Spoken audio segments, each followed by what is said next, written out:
This is a tub of the ultimate car wax. It costs £6,000, made from rare carnauba wax found in northern Brazil. There are just 2 tubs of it in Britain. This one belongs to Paul Dalton, who we reckon is the world's best car cleaner. Almost every day he's cleaning an Enzo or a Zonda, and specialists like Lamborghini Wickham, with their roster of eminent collectors and celebrity clients, only use Paul. He charges up to £5 to wash a car using exact science and clinical precision. He's agreed to reveal to us each step of the process.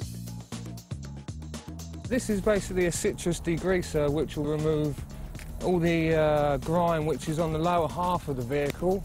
It's £55 for 5 litres. Not a cheap product, but it's definitely the best. Step 2 is rinsing the car, but not with water straight out of the tap. Paul keeps it around 35 degrees C to be kind to the car.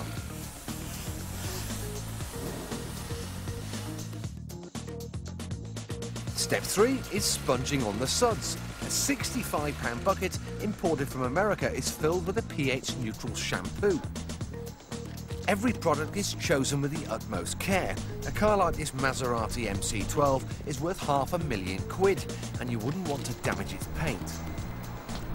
To respray an MC12, you could be looking at, I would have said, around about £25,000–30,000 or more, I would have said.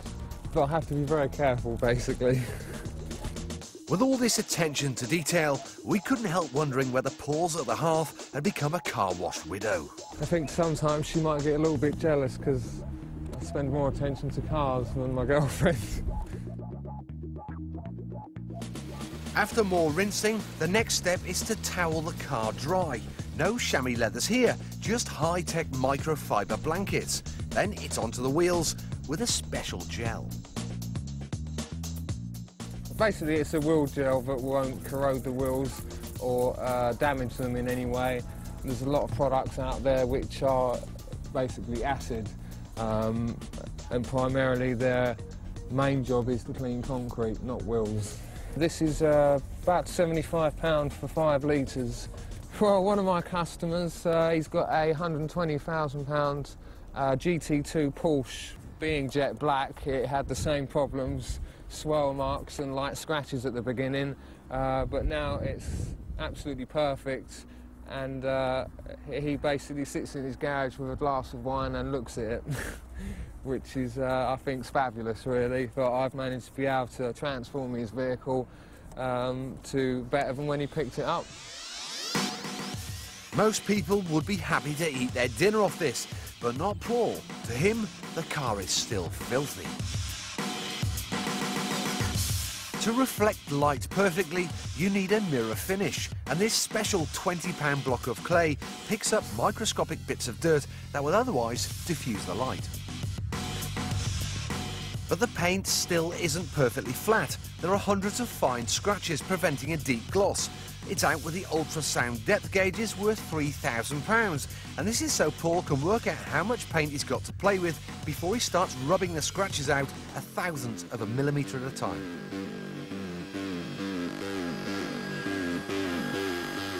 The rubbing compound has got rid of the scratches, but Paul still doesn't consider the car clean enough to wax.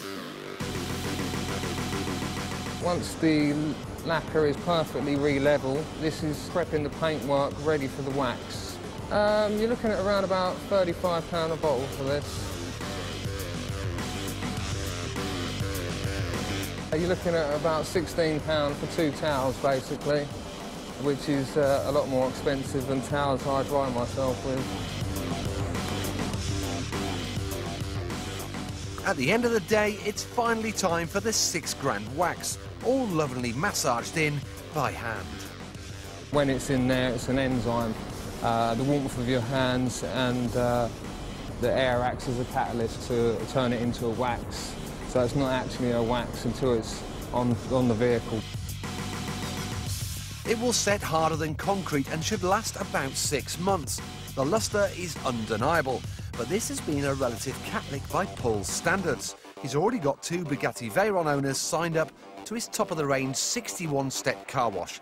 So, does nothing faze him? Biggest nightmare is bird droppings. A client can ring me up at any time and I'll jump in the van and basically go to wherever they are to clean it off.